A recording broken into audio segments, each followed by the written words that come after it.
Ramiro Marra, ¿qué tal? Buenas tardes, noches. Muchas gracias por la invitación. Bienvenido. La decisión del veto total de Milei es una decisión política, además de económica, ¿y qué pasa si se cambia? Mira, yo creo que en esta nueva Argentina empieza a haber conceptos que antes no se tenían en cuenta de parte de la dirigencia política. Yo creo que acá hay una conciencia de responsabilidad fiscal. No se puede hacer todo simplemente para la tribuna. Se tiene que entender que hay que tener una responsabilidad fiscal para seguir teniendo superávit y seguir trabajando de una manera ordenada para favorecer a todos los argentinos. Porque después, si no, hay argentinos que ganan y otros que pierden. Y ahí es cuando empezamos a tener problemas. ¿El veto total es solamente una decisión económica o hay también un gesto político de plantarse frente al Congreso? Creo que van de la mano de la decisión política de la económica, pero el presidente es muy claro cuando dice que lo más importante es la cuestión económica, que el mayor problema que tenemos en la Argentina es económica. Después lo político, por supuesto, si no acompaña va a ser más difícil. Y es ahí cuando el presidente tiene que tomar decisiones políticas que avalen su política económica tan importante como es el superávit. Ahora, obviamente hablando de política, ese veto se dio también después de una reunión importante con varios representantes de la Cámara de Diputados, de espacios con los que se puede llegar a un diálogo. Ya sabemos que con el kirchnerismo no hay negociación, pero con los espacios que estuvieron el otro día con Javier Milei, sí. ¿Qué pensás que puede llegar a ocurrir? Digo, ¿cuál es tu análisis político en ese sentido? Yo creo que lo que está pasando en la Argentina es un proceso de reformas y de cambios profundos que se tienen que mantener en el largo plazo. Claro. Y para eso, por supuesto, que hay que trabajar con todos los dirigentes políticos y espacios políticos que crean que lo que está decidiendo el presidente es lo correcto. Por eso es la convocatoria a la reunión. Para poder hacer un espacio mucho más amplio y poder seguir creciendo. Las coaliciones y las internas, nos vamos a meternos ahí, pero es cierto que el gobierno ha ayudado, como pasó, recuerdo en el gobierno de Cambiemos, a denunciar causa de corrupción. Y una de las novedades, contábamos temprano, pero queremos repasarlo, porque es una causa que parecía olvidada. Sin embargo, atención, reiteramos la información, que hay un pedido de indagatoria a Martín Insaurralde, un hombre fuerte del kirchnerismo, a Sofía Clerici y a su vez a Jessica Sirio. Información urgente. Por lavado de dinero y enriquecimiento ilícito, el pedido de indagatoria al fiscal Mola hacia el juez Crepla, que probablemente, de acuerdo a las fuentes judiciales, convalide este pedido y declaren por lavado de dinero y enriquecimiento ilícito. Daniel Santoro, ¿tu opinión, Ramiro, sobre esto? Festejo que la justicia de manera independiente pueda articular cuando los poderes políticos cometen errores o cometen este tipo de situaciones que generan la desconfianza tal, por como bien plantea acá, no tenía manera de justificar el dinero. Que eso es parte de la independencia de la justicia. Que esto es un cambio que decidió los argentinos también al decir queremos que la mano dura sea para los delincuentes y para los políticos también delincuentes. Recién hablando de política, con Daniel él mencionaba lo que está ocurriendo con X en Brasil. Sé que vos, pues sos muy activo en Twitter, pero además hoy estuviste opinando sobre eso y sobre lo que está ocurriendo también con Lula da Silva. ¿Qué mirada tenés? Eso es parte de lo que no aceptan los políticos totalitarios y también incluyo acá en este caso a una justicia que puede creer que puede callar a un pueblo, porque si hay algo que dieron las redes sociales es voz a los pueblos. Si creen que callando una red social el pueblo se va a callar, no entendieron los procesos. Por eso creo que hay que hacer el reclamo de manera unísona de decir todos, Twitter es una realidad, o X, ahora con su nuevo nombre, es una realidad que hay que aceptarlo y hay que aceptar que es una forma de comunicarse de las sociedades. Tuviste palabras muy fuertes con Lula da Silva. Sí, por supuesto, porque sabemos las políticas de Lula hacia dónde van siempre las ideas del socialismo, y acá te das cuenta, digamos, cuando están fomentando y aprobando un fallo de la justicia en contra de una red social es porque claramente son ellos los que quieren que no se hable. Querés preguntar, Daniel, porque vos tenías una mirada sobre esto también de la regulación de las redes, pero evidentemente acá es un acto de censura, ¿no? ¿Qué pensás en esta época de las redes? Que por supuesto que en el momento que fue la ley de medios, me acuerdo que hubo una gran batalla por parte de muchos argentinos y principalmente de los medios de comunicación tradicionales para estar en contra, y yo estuve en contra. Y hoy estoy en contra de cualquier regulación por parte de los estados, de la justicia, a algo tan sencillo como una red social.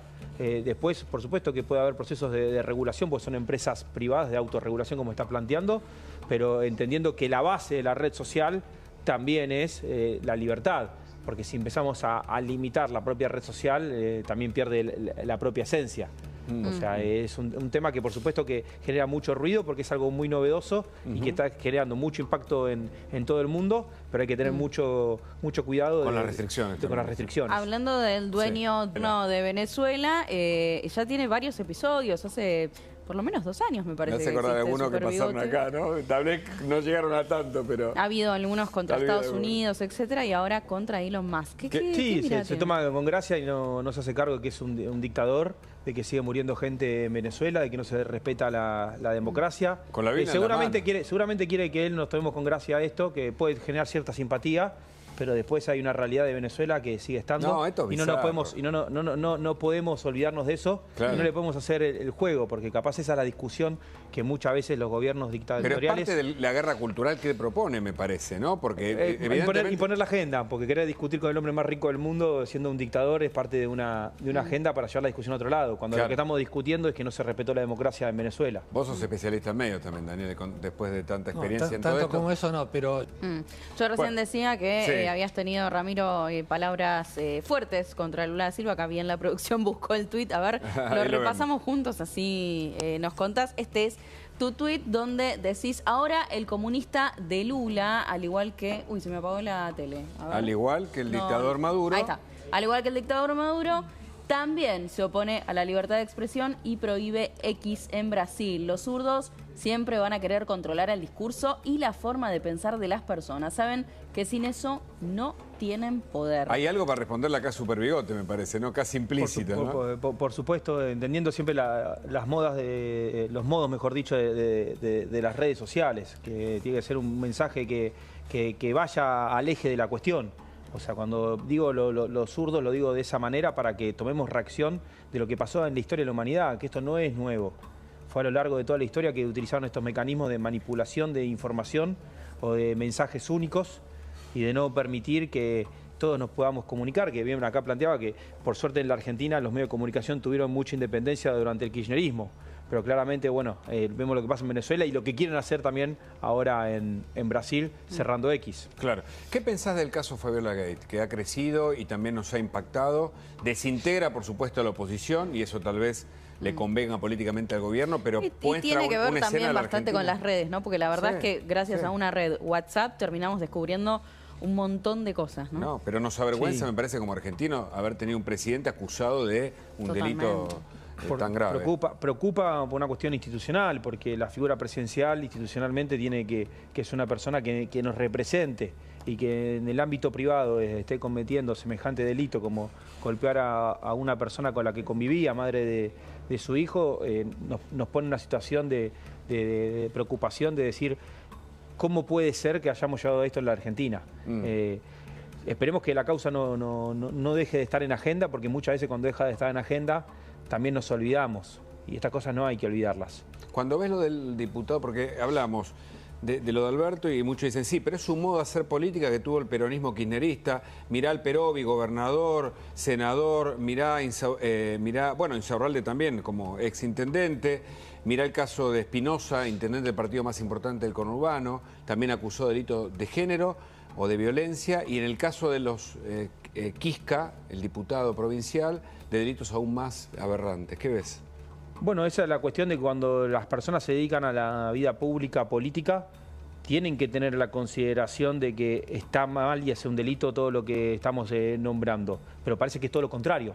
Parece que aceleran, parece que pierden el límite y creen que son impunes y que pueden hacer lo que se les canta. Y ahí es cuando uno se preocupa. Porque los que nos tendrían que representar tienen que ser los que dan el ejemplo y terminan siendo los peores. Y es ahí cuando salen estos casos que tanto dan que hablar. Yendo a la economía, ¿no? Recién vos hablabas de las jubilaciones.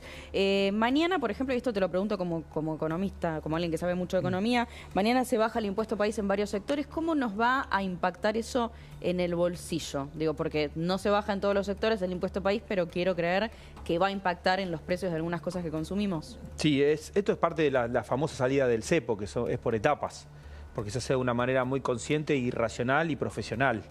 Lo que tenemos que pensar es en eso, que nos dejaron un embrollo de regulaciones, de controles, que para evitar la hiperinflación, el equipo económico va tomando decisiones de a poco para poder ir saliendo y pronto poder salir del todo del cepo. Por eso hay que festejarlo. cualquier impuesto que salga y más en estos impuestos distorsivos hay que festejarlo. ¿Hay fecha para salir del cepo? Algunos aventuran a principios del año próximo. Creo que no hay que hablar de fecha porque termina siendo un gesto de irresponsabilidad que ya estamos acostumbrados de gobiernos anteriores, sino de etapas y procesos. Y creo que en esta etapa haber logrado que bajar el impuesto país es un gran logro. ¿Y no la dolarización, sino el libre intercambio de monedas? ¿Esta es la idea? La competencia de monedas, que es el objetivo final de todo el modelo. Se está trabajando en todas las regulaciones necesarias para que nosotros podamos ser libres de elegir qué moneda queremos utilizar. Por eso para supermercados aceptan dólares y eso es el inicio de una historia, ¿no? Sí, fíjense cómo ya desde el propio mercado, porque el supermercado toma la decisión por sí solo de tomar esa decisión comercial, empiezan a tomar estas medidas que van en base al modelo que votamos los argentinos. Y el impuesto país, para el que está viendo en casa y dice, bueno, yo pago la plataforma de música, de cine, de series, etcétera, con la tarjeta me llegan dólares y todavía ese impuesto país está, porque reiteremos es para algunos sectores. ¿Hay fecha o qué escenario se busca para terminar de sacar el impuesto país en lo que es, por ejemplo, el pago con tarjeta? El escenario que tenemos que encontrar es que no hablar más del impuesto país, que desaparezca por completo. Bueno, no hablar más de hablando. brechas, no hablar más de tipos de cambio. Nos llevan a un sistema de tipo de cambios múltiples los gobiernos anteriores que ahora estamos tratando de salir de eso. Bueno, porque pero no sabemos ¿cómo llegamos a eso? ¿Cuánto tiempo puede demorar? Yo creo que los tiempos se están acelerando porque estamos cada vez mejor en términos de política monetaria cuando vemos la caída de la inflación y se están acomodando, que es la principal variable y la principal guerra que se determinó el gobierno. A partir de ahí es que estamos viendo que continuamente se van sacando diferentes regulaciones. Y hablando, ya que está Daniel Santoro con nosotros y veo que se titula que Martínez Sosa en el escándalo de los seguros controla el 42% de los negocios con el Estado y eso es dinero público, te pregunto, ¿cuánto de los hechos de corrupción afectaban a la economía real de la Argentina? Todo el tiempo la corrupción estaba cruzando porque ellos lo que hicieron era un Estado demasiado grande para que todo pase por las manos de ellos. A diferencia de este gobierno que está trabajando en achicar el Estado para que las decisiones no pasen por los burócratas de turno. Esa es la gran diferencia. Hicieron un gran Estado tomando empresas, tomando las jubilaciones, exagerando las obras públicas que generaban que todo pase por ellos. Daniel, el 42% es mucho, es casi la mitad. Sí, es mucho, pero... Interesante. Por supuesto, las reglas claras es fundamental para el desarrollo, el crecimiento, para que lleguen las inversiones a la Argentina. Si no tenemos reglas claras, si vamos cambiando las reglas constantemente, va a ser muy difícil. La inseguridad Quiero jurídica, aprovechar no sé. que mencionabas, Daniel, justamente lo que tiene que ver con la corrupción y cómo eso también ha hecho mella en nuestra economía. Para repasar esto que ha hecho ruido toda la semana, lo seguimos debatiendo y quiero saber la opinión de ustedes. Las palabras de Mayra Arena y el famoso roban, pero hacen. Y Alberto Fernández creo que tiene una de las corrupciones más inútiles y más inservibles, que es la corrupción leguleya o de tramiterío, que es esa que va por los curros de seguros, por los curros de una ley, que es muy de los radicales. Esa corrupción, viste, de, bueno, te pongo tanto, te arreglo tanto, te doy tantos viajes, pero me sacás esta ley. ¿Por qué para mí es la peor corrupción? Porque es la corrupción que cuando se va al país no le deja nada. Lo deja tal como está y en materia legal, en materia de leyes, lo deja peor de lo que está. En cambio, la corrupción de la obra pública, que es la corrupción por la que yo he hablado siempre como que soy pro corrupción, estimula que hagamos todo el tiempo obra pública. Claro. Es decir, algo queda. Si las partes muerden de ahí, bueno, entonces te conviene que haya un montón de esas cosas porque vos mordés de ahí. Entonces es la corrupción o de las corrupciones más transformadoras. Esa es como mi... El roban pero hacen. El roban pero hacen. El hacen y hacen y hacen. ¿Por qué? ¿Y por qué de eso que hacen roban? O hacen por otras cosas y de paso no me calienta. Esto, por supuesto, se viralizó durante toda la semana. ¿Qué pensás, Ramiro? Que de manera indirecta le termina tirando flores a este gobierno porque al fin y al cabo es todo lo contrario de lo que ella plantea. O sea, nosotros queremos achicar la obra pública como está planteada porque claramente estaba hecha para robar. Entonces, si alguien está en contra de Mayra Mendoza, está apoyando este gobierno. Mayra Arena.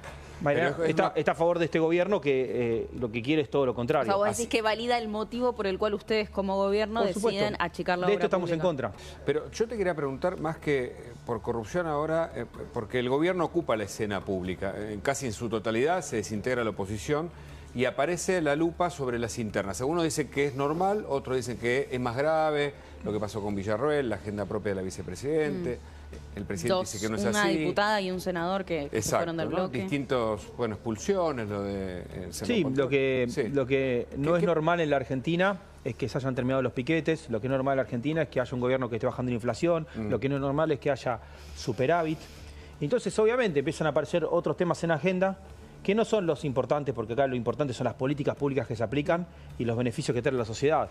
Después los dimes y diretes de personas físicas que hacen política me parece que está en una segunda categoría. Pero lo más importante se está cumpliendo y es ahí donde hay que centrarse. No sé cómo lo ves vos, Ramiro, retomando este análisis que hace Daniel, porque es la primera vez que el presidente se pone él al frente de lo que es esta negociación. En general, ¿delegaba este tipo de negociaciones políticas, por ejemplo, del Congreso o no? Sí, por supuesto, es un gesto político que el presidente siempre insistió con algo desde antes de ser presidente, que es ordenar la política en términos ideológicos, no ordenarla en términos de sellos, en nombres propios, sino decir, a ver, todos los que piensan de la misma manera que pensamos los liberales, bienvenidos sean y podamos trabajar todos juntos. Es abrazarnos entre todos los que creemos que la Argentina que tiene que ser próspera y para hacerlo necesitamos ir por el lado del liberalismo. Y eso creo que fue la reunión del viernes, avanzar un paso más a esa construcción política. Y de la política internacional, ahora se viene un nuevo viaje el presidente, ¿no? El jefe de gabinete dijo que es importantísimo que el presidente siga viajando para que vengan las inversiones o para mostrar esto que es una figura que trasciende la Argentina, sí, según su visión. El mundo está hablando de la Argentina, ¿sí?, por las políticas que se están aplicando. El mundo está sorprendido que en tan poco tiempo se haya logrado superávit. El mundo está sorprendido de estas ideas innovadoras que tendrían que ser ideas que también nos copien otros países. Y a partir de ahí el rol del presidente en términos institucionales es fundamental que pueda ir... Para aquellos que critican que viaja demasiado, ¿qué les decís? Que para algo existen los teléfonos celulares, hoy el término físico me parece que es una tontería, o sea, si el presidente puede viajar y seguir trabajando con el celular, o sea... Pero creo que tiene que ver más con los gastos que con la distancia, digamos. También lo que pasa es que yo no lo llamaría gasto, lo llamaría una inversión, porque si en cada viaje del presidente se contacta con el nivel de empresarios que se está contactando, la verdad que es una inversión más que un gasto. En eso, Ramiro, después de lo que fue el encuentro con los diputados y el primer veto presidencial, ¿cambia el panorama en el Congreso para el presidente? Esperemos que mejore, que el resto de los diputados y el resto de los bloques entienda la construcción que se está haciendo en términos ideológicos de la Argentina y lo puedan acompañar. Esperamos con ansia, por supuesto, la entrevista que va a hacer Luis, porque por supuesto que la visión del presidente es clara. Tenemos que ir hacia una Argentina distinta. Ramiro, muchas gracias. Muchas gracias, Daniel. Gracias.